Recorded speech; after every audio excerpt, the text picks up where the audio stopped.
ও সাহাবায়ে কেরাম, আমি কি তোমাদেরকে এমন এক আমলের কথা বলবো যে আমল করলে কিয়ামতের ময়দানে সবচেয়ে তোমার চেহারা উজ্জ্বল হবে, সবচেয়ে নুরানি হবে। সাহাবায়ে কেরাম বললেন, পয়গম্বর বলেন, আমরা শুনতে চাই।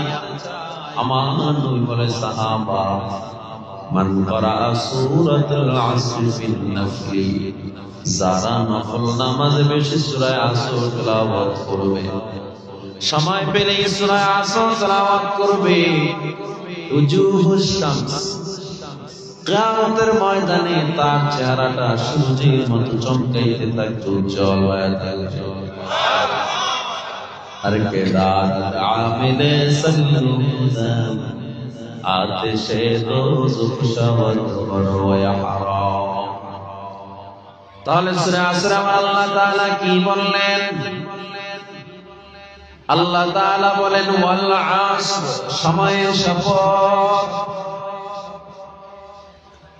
জামানার শপথ, কালের শপথ। ইন্নাল ইনসানা লাফি খুসর, নিশ্চয়ই সব মানুষগুলো ধ্বংস, সব মানুষগুলো ক্ষতিগ্রস্ত। এক কথায় আল্লাহ যাকে ক্ষতিগ্রস্ত বলছে তারা জান্নাতে যেতে পারে না। তার মানে সব মানুষ জাহান্নামের পথে, জান্নাতি কারা?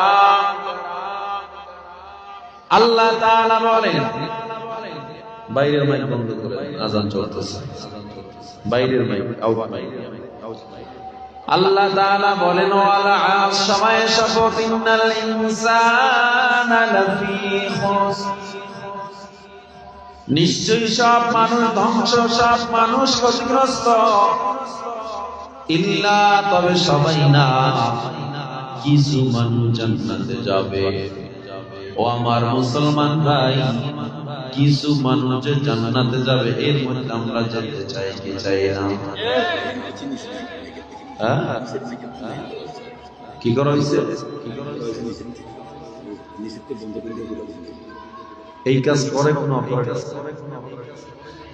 এই তো জীবনের প্রথম লাগলো। আমরা তো সবসময় প্রোগ্রাম করি, মাঠে জামাতে হবে না, শুধু বক্স চালান, শুধু বক্স চালান। কি একটা কাম করছেন মুরব্বী,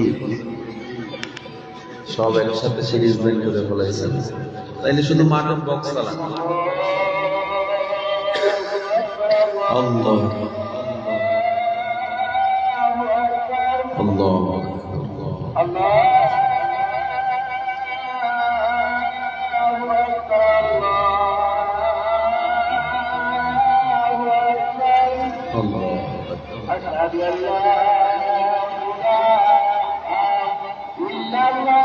কি অশ্বাস আপনারা যাইতেছেন নাকি আমরা নামাজ পড়বো না? হ্যাঁ, খুব নামাজ, একজনের দোয়া করে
তাহলে সবাই জান্নাতে যাবে, 4 গুণ সবাই জাহান্নামে যাবে, 4 গুণ যাদের মধ্যে আছে এরা জান্নাতে যাবে। চারটা গুণ যদি আমাদের মধ্যে থাকে, প্যান্ডেলে কোনো মাইক দেন নাই,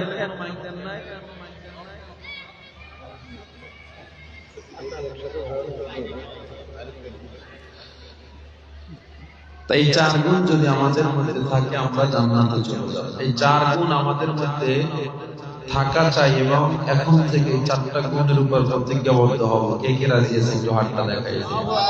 নারায়ে তাকবীর। এজন্য আল্লাহ তাআলা বলেন চার গুণওয়ালা মানুষ জান্নাতে যাবে, বাকি সব মানুষগুলো জাহান্নামে যাবে। চার গুণের মধ্যে এক নম্বর গুণ ইল্লাল্লাযীনা আমানু, যারা ঈমান আনয়ন করবে, ঈমানদার যারা। চার গুণের এক নম্বর গুণ সবাই বলেন কি?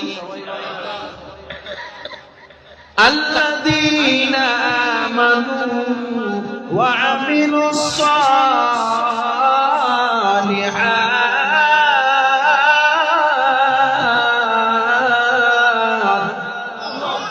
সবাই জাহান্নামে যাবে না, কিছু মানুষ জান্নাতে যাবে।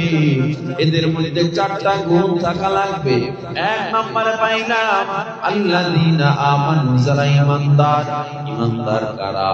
ঈমানদার হলো তারা যারা আল্লাহকে বিশ্বাস করে এক এবং অদ্বিতীয়, আল্লাহর সাথে কোনো শরীক নাই।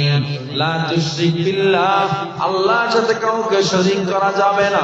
নবীর উপর ঈমান আনতে হবে।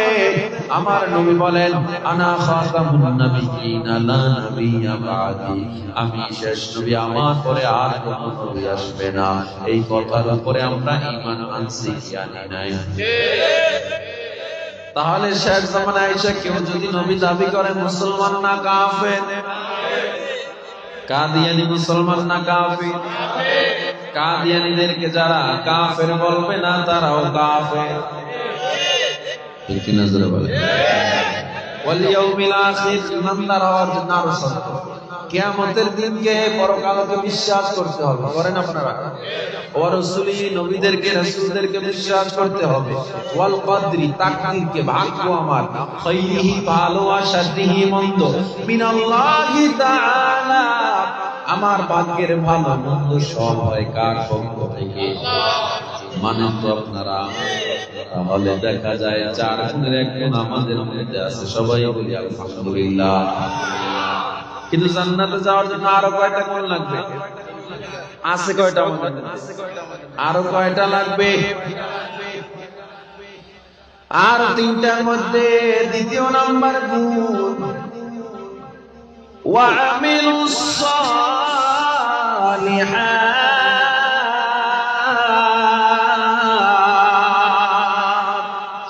দ্বিতীয় নাম্বার গুণ আমল। কেমন আমল? বলে আমলে সালেহ। ঈমান আছে, কাজ হবে না। ঈমান দ্বারাই শুধু জান্নাত পাওয়া যায় না। তোমার মধ্যে যদি নামাজ নামের আমল না থাকে, তোমার মধ্যে রোজা নামের আমল যদি না থাকে, শুধু ঈমান দিয়া জান্নাত পাওয়া যাবে না। ঈমান এমন একটা মহামূল্যবান সম্পদ, এটার পরিপূর্ণতা পায় আমলের মাধ্যমে। আমি যত বড় ইমাম হই না কেন, যত বড় বক্তা হই না কেন, আমি শাইখুল হাদিস হই, আমি বুখারী পড়াই, কিন্তু আমি যদি নামাজ না পড়ি, একজন রিকশাওয়ালা নামাজ পড়ে, আমার মতো কোটি কোটি আলেমের চেয়ে রিকশাওয়ালার দাম আল্লাহর দরবারে বেশি।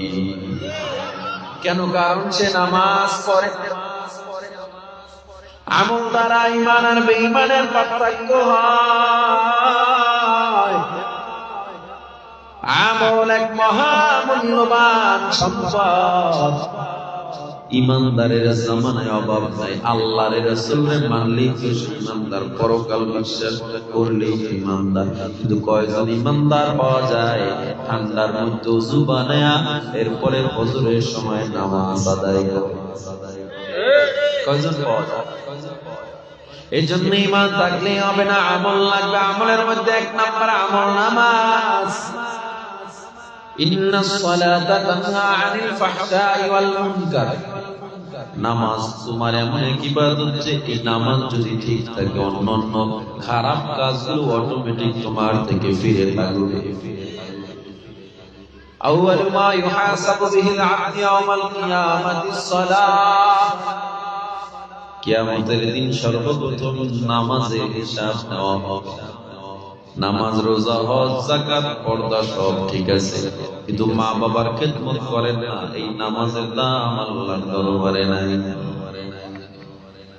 চল্লিশ বার তুমি কাবায় গিয়া যদি লাব্বাইক বলে এসো আর ঘরে তোমার মা বেজার থাকে, লাভ নাই। তুমি যত সিজদা দাও, তাহাজ্জুদ করো, কপালে কালো দাগ ফালাও, তোমার উপরে তোমার মা বেজার, বাবা বেজার, ও বান্দা তোমার ওই সিজদা আল্লাহ দরবারে কবুল হবে না। আল্লাহর নবী বলেন, হুমা জান্নাতুকা ওয়া নারুকা, মা বাবাই তোমার জন্য জান্নাত, মা বাবাই তোমার জন্য জাহান্নাম। আমার নবী বলে, যার মা বাবা বেঁচে আছে আর জান্নাত কামাই করতে পারে নাই, তোমার মতো কপাল পোড়া দুনিয়ায় কেউ নেই। এই দুনিয়ায় যার মা নাই, বাবা নাই, সে বুঝে মা বাবার কত দাম। বাবা নামের ছায়াটা যার মাথার উপরে নাই, মা নামের মমতা যার কাছে নাই, সে বুঝে মার কত দাম।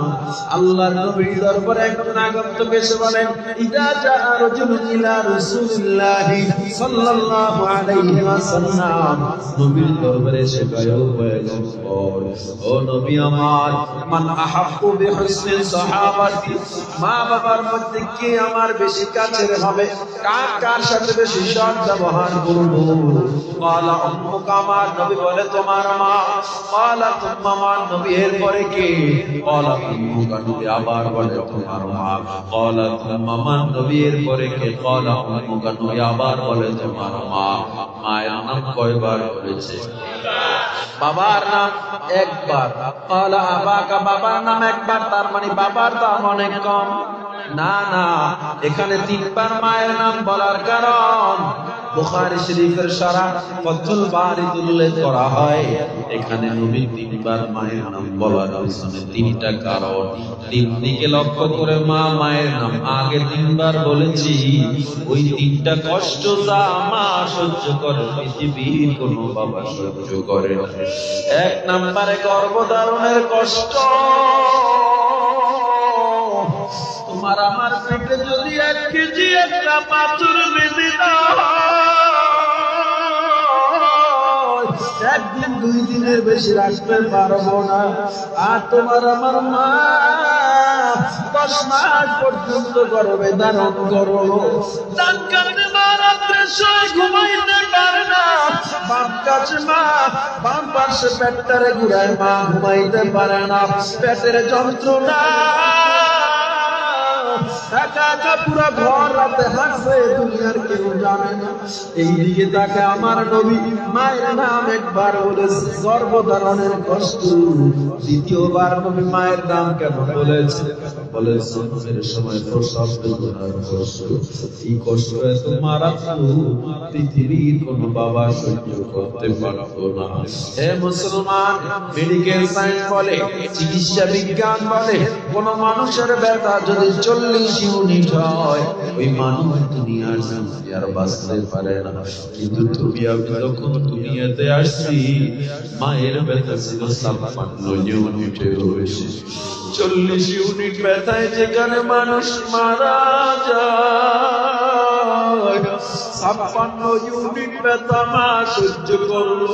পৃথিবীতে কোনো ইতিহাস পাওয়া যায় না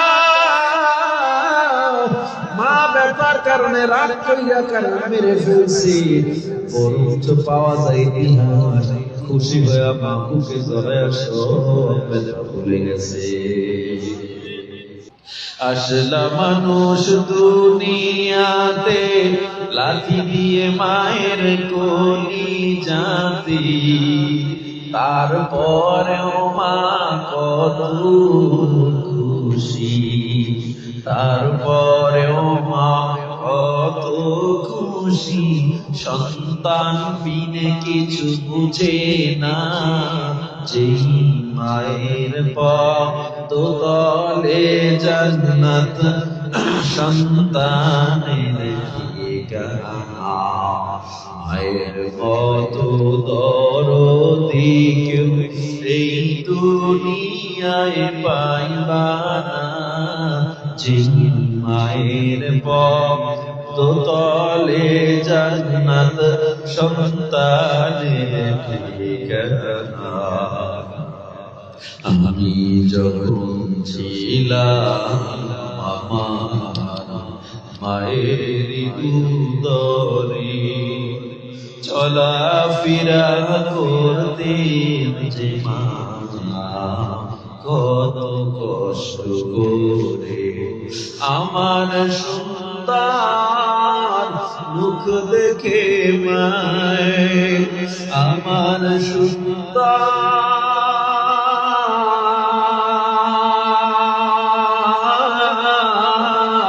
মুখ দেখে মায়ের ব্যথা যায় সব হাসায়া।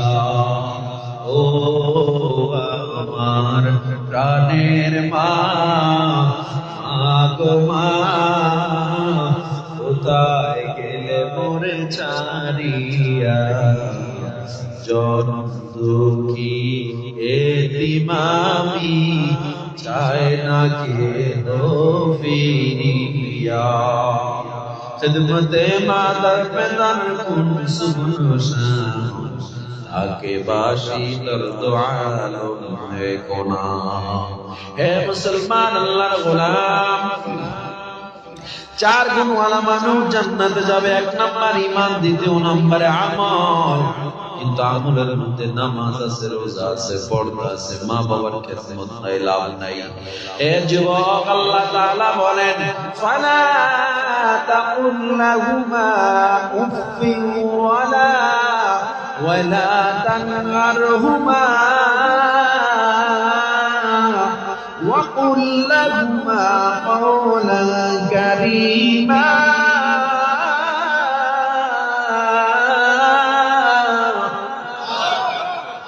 মা বাবার সাথে এই শব্দটাও বলতে পারবা না। যার মা নাই বাবা নাই, দোয়া করবেন রব্বির হামহুমা কামা রব্বায়ানি সগীরা। আজকে অনেকে ঘরে গিয়ে দেখবে এখনো মা বসে আছে, কেউ দেখবে বাবা অপেক্ষা। এ মুসলমান, যার মা বাবা বেঁচে আছে দোয়া নাও। যে যে অবস্থানে আছো, মা বাবার দোয়া না থাকলে এক লুকমা খানা তোমার মুখে আসতো না। হে যুবক, আল্লাহর বান্দা, 2 নম্বরে পাইলাম আমল, 3 নম্বরে ওয়াতাওয়াসাউ বিল হক, সত্যের উপদেশ দাও, হক কথা বলো। যে যে সেক্টরে থাকেন হকের উপরে থাকতে হবে, সত্য কথা বলতে হবে। সত্য মানুষকে মুক্তি দেয়, মিথ্যা মানুষকে ধ্বংস করে। সত্য বলা যাবে তো ইনশাআল্লাহ। আমর বিল মারুফ, সৎ কাজের আদেশ, নাহি আনিল মুনকার, অসৎ কাজ থেকে মানুষকে ফিরানো, এটা ঈমানের বড় একটা অংশ। কিন্তু অধিকাংশ মানুষ এখন হক কথা বলতে চায় না। ইমাম ইমামতি করে, কমিটির গোলামি করে, হক কথা বলে না। বক্তা বক্তাগিরি করে, হক কথা বলে না। যত আমরা না বলবো, আল্লাহর দরবারে কিয়ামতের দিন জবাব দিতে কাট করায় দাঁড়াতে। আর আপনারা যারা আছেন, আপনাদের হিসাব আমরা নাইলে 2-1 জনের মধ্যে সমস্যা। আপনারা তো কেউই একটা অসংযতি হলে, কোথাও গান বাজনা, ল্যাংটা নাচ, জিনা, পতিতালয় অথবা ইসলাম বিরোধী কোনো কর্মকাণ্ড হলে আপনি প্রতিবাদ করেন না। মনে রাখবেন কিয়ামতের দিন আল্লাহর কাঠ করে দাঁড়াতে হবে। আপনি দায়িত্ব দিয়ে দিয়েছেন হুজুরদের উপরে, হুজুররা ময়দানে যাবে, মার খাবে, জেলে যাবে। আপনার কোনো দায়িত্ব নাই। জান্নাত শুধু হুজুররা যাবে না? আপনাদের জন্য আল্লাহ কোরআন নাজিল কি আমাদের জন্য করছে না সবার জন্য? কোরআন হেদায়েত কি আমাদের জন্য না সবার জন্য? তাহলে হেরার আলো আমরাই নিব, আপনাদের নেওয়ার প্রয়োজন নেই। দায়িত্ব কেন শুধু আরেকজনকে করে দেন? ইসলাম, কোরআন, আমার নবী বেস্ট। আমাদের নবীর মতো শ্রেষ্ঠ মহামানব নাই, কোরআনের মতো মহাগ্রন্থ পৃথিবীতে নাই। ঋগ্বেদ, গীতা, বাইবেল, রামায়ণ যা বলেন, কোরআন ইজ দ্য বেস্ট। কোরআনের উপর কিছু নাই। কসমোলজি বিদ্যা, অ্যাস্ট্রোলজি, বায়োলজি, জিওলজি, ফিজিক্স, পদার্থবিজ্ঞান, মহাকাশ বিজ্ঞান, রাজনৈতিক শিক্ষা, সামাজিক শিক্ষা, এমন কিছু নাই যা আল্লাহ কোরআনে দেয়। আর আপনারা বলেন হুজুর কোরআন পড়ে কিছু বুঝে না। আমরা তো বুঝার ফ্যাক্টরি নিয়ে থাকি, কোরআন নিয়ে থাকি, আমরা কিছু বুঝি না। হুজুররা বলে রাজনীতিও বুঝে না। হুজুররা যা রাজনীতি করছে পৃথিবীতে ইতিহাস করে দেখবেন, বাঘ আর ছাগল এক ঘাটে পানি খাইছে, নিরাপত্তার চিন্তা করে না যে আমার বাঘে খেয়ে ফেললো না। আটার বস্তা মাথায় নিয়ে হযরত ওমর অর্থ পৃথিবী শাসন করেছে। পৃথিবীর মুসলিম সাম্রাজ্য ইতিহাস দেখেন, স্পেনের 950 বছর ইতিহাস দেখেন, অটোমান সাম্রাজ্য দেখেন, তুরস্কের ইতিহাস দেখেন, মুসলমানদের ইতিহাস স্বর্ণালী ইতিহাস। আর তোমাদের ইতিহাস শুরু করার ইতিহাস, তোমাদের ইতিহাস রডের বদলে বাস দেওয়ার ইতিহাস। তোমাদের ইতিহাস জনগণের ডাল চাল টাকা মাইরা, জনগণের হক মাইরা বিদেশে প্রচার করার ইতিহাস। রাজনীতিতে থাকে আর এই চেয়ারে বসে ক্ষমতা, এই বাংলা 1 বছরে সোনার বাংলা হয়ে যাবে। কিনা জোরে বলেন? আগামীতে আমরা ইসলামকে সবাই একসাথে ক্ষমতায় দেখতে চাই তো ইনশাআল্লাহ। আমরা কিন্তু ওলামায়ে কেরাম প্রায় এক হয়ে গেছি, আপনারা এক আছেন তো ইনশাআল্লাহ? নারায়ে তাকবীর। আল্লাহ তাআলা ইসলামের পক্ষে থাকার তৌফিক দান করুন। তৃতীয় নাম্বার গুণ হক কথা। চতুর্থ নাম্বার গুণ ওয়াতাওয়াসাউ বিস-সাবর, ধৈর্যের উপদেশ দাও। একটা হলো সত্যের উপদেশ, আর একটা কিসের উপদেশ? ধৈর্য। ধৈর্য আমাদের মধ্যে নাই। ধৈর্য আসেনি আমাদের ভিতরে। ধৈর্য কাকে বলে? ধৈর্য 25 বছর সেকা খাইয়া বিয়ে করেন নাই, 25 বছর ধৈর্য ধরছেন, এটা ধৈর্য? সুদের টাকার জন্য 3 বছর ওয়েট করতেছেন, এটা ধৈর্য? ধৈর্য হলো ওয়ালা নাবলুওয়ান্নাকুম বিশাইইন মিনাল খাউফ ওয়াল জু' ওয়া নাকসিম মিনাল আমওয়াল ওয়াল আনফুসি ওয়াত তামারাত। ধৈর্য হলো বিপদে পড়বেন, ঘরে টাকা থাকবে না, চাল থাকবে না, আল্লাহ কয় আমি দেখব তুই ধৈর্য ধইরা আমার উপরে আসো নাকি গ্রামীণ ব্যাংক থেকে যাইয়া সুদে টাকা নামাস। তোর ঘরে চাল ডাল থাকবে না, তুই দৌড়ে ব্র্যাক ব্যাংকে গেছো নাকি আমি আল্লাহর উপরে ভরসা করে আছি, এটার নাম ধৈর্য। আমি আল্লাহ যুদ্ধের ময়দান থেকে ডাক দিব, আমি আল্লাহ দেখবো তুই বিবির জন্য চিন্তা করতেছো, সন্তানের জন্য চিন্তা করতেছো নাকি আল্লাহর রাস্তায় জীবন দেওয়ার জন্য নেমে গেছো, এটার নাম ধৈর্য। নবীজির একজন সাহাবী কালো, দেখতে অসুন্দর, সাদ রাদিয়াল্লাহু তাআলা নবীর দরবারে এসে বলে, নবী আমি এত কালো এত অসুন্দর, মদিনার কোন মেয়েরা আমাকে বিবাহ করতে চায় না। বাইরের মাইক বন্ধ তো, নামাজ চলে তো, ওকে, আমাকে কেউ বিবাহ করতে চায় না, আমি এত কালো দেখতে এত অসুন্দর, নবী আল্লাহ কি আমারে পছন্দ করে নাকি? আল্লাহ নবী বলে, সাদ আল্লাহ কারো চেহারা দেখা মানুষকে নির্ণয় করে না, আল্লাহ দেখে তার দিকটা কত পরিষ্কার। আমি নবী বললাম তুমি ইনশাআল্লাহ জান্নাতে যাবে, আর তুমি মদিনার সর্বশ্রেষ্ঠ সুন্দরী তোমার বউ হবে। সাহাবায়ে কেরাম মসজিদ মজলিস সবাই মাথায় হাত, কি বললো নবী? যেই সাহাদকে মদিনার কোন থার্ড ক্লাস ফ্যামিলির মেয়েটাও আসতে চায় না সাহাদের সাথে, কারণ ঘর নাই, বাড়ি নাই, টাকা নাই, চেহারা নাই, বয়স প্রায় যৌবন শেষের পথে, এর সাথে বিয়ে দিবে। নবী আমার একটা চিঠি লিখলেন। চিঠিতে লিখলেন, আব্দুর রহমান ইবনুল ওয়াহাব মদিনার সবচেয়ে বড় প্রভাবশালী নেতা ছিলেন এবং তার মেয়ে ছিল সর্বশ্রেষ্ঠ সুন্দরী। নবীজি তার বরাবর একটা চিঠি লিখে সাদের হাতে, সাদ হাতে নিয়ে অবাক হয়ে গেছে। নবী, এনার মেয়ে আমি বিয়ে করব, আমি প্রস্তাব নিয়ে যাব, এটা সম্ভব? নবী বলছে আমার অর্ডার। নবীর অর্ডার অমান্য করার ক্ষমতা কারো? আমার নবীজি যেখানে যায় কারো ইমামতি করার কোন অধিকার? আমার নবী যেখানে উপস্থিত হয়, আমার নবীর সামনে ফেরেশতারাও পিছনে, সব ইমাম পিছনে, পৃথিবীর যত রাসূল পিছনে, এমনকি আদম নবীর মুখপানে। ঠিক কিনা জোরে বলে? আমার নবী যখন বলছে কেউ দাঁড়ায় থাকার সুযোগ। সাহাবায়ে কেরাম সবাই অবাক হয়ে গেছে। যেই নবী সাদকে বলল মদিনার সর্বশ্রেষ্ঠ সুন্দরী মেয়ে, সর্বশ্রেষ্ঠ সুন্দরী মেয়ে পাবে, এটাই আমরা অবাক। সেখানে আবার ইবনুল ওয়াহাবের মেয়ে কেমনে বিয়া করবে? কিন্তু সাদ রাদিয়াল্লাহু তাআলা নৈরাশের মতো অবস্থা, নবীর কথার উপরে ভরসা করে সাদ চলে গেল ইবনুল ওয়াহাবের বাড়িতে। ইবনুল ওয়াহাবের বাড়িতে যাওয়ার পর ইবনুল ওয়াহাবকে নিয়ে চিঠিটা যখন দেয়, মদিনার নেতা আব্দুর রহমান ইবনুল ওয়াহাব ডেকে বলে, সাদ, আমি একজন বাবা হইয়া কেমনে এটা করব? তোমার ঘর নাই, তোমার বাড়ি নাই, আমি কেমনে তোমারে দিলাম? আমি একজন বাবা হিসেবে এটা কেমনে পারবো? ও সাদ, তুমি একটু চিন্তা করে দেখো, আমি তো এটা পারি না। সাদ কোনো জবাব না দিয়ে মনটা খারাপ কইরা যখন রওনা যায়, জানালা থেকে একজন মেয়ে ডাক দিয়া কয়, সাদ দাঁড়াও, আমার একটু কথা শুনে যাও। সাদ এবার চেহারাটা ঘুরায়া দেখে ইবনুল ওয়াহাবের মেয়ে তারে ডাক দিছে। এবার সামনে গিয়া যখন দাঁড়ায়, ইবনুল ওয়াহাবের কিনারায় নিয়ে যায় মেয়ে, সাদকে কিনারায় নিয়ে দাঁড় করাইয়া মেয়েটা ডাক দিয়া কয়, বাবা, এই সাদকে কি তুমি চিনো? কয় না। এবার মেয়েটা সাদকে কয়, ও সাদ, আমার বাবারে বলো তোমারে কে পাঠাইছে?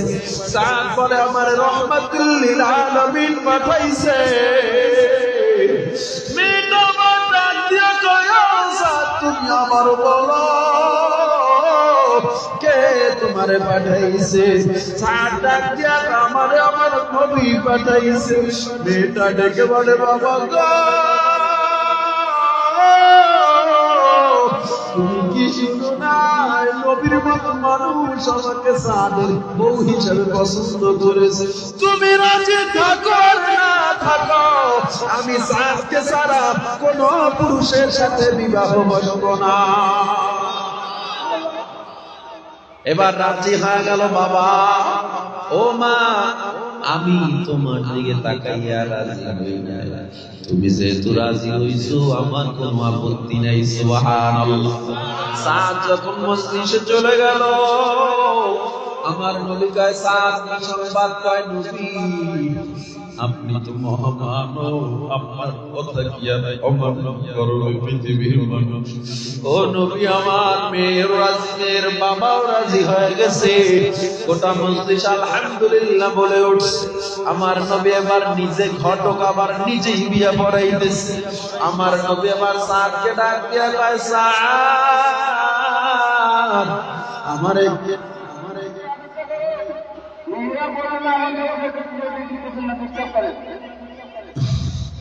কি বাইরের মাইক গুলো কি কইছে? আখির দাওয়ানা আলহামদুলিল্লাহি রাব্বিল আলামিন। আল্লাহ তাআলা আমাদের কবুল করুন।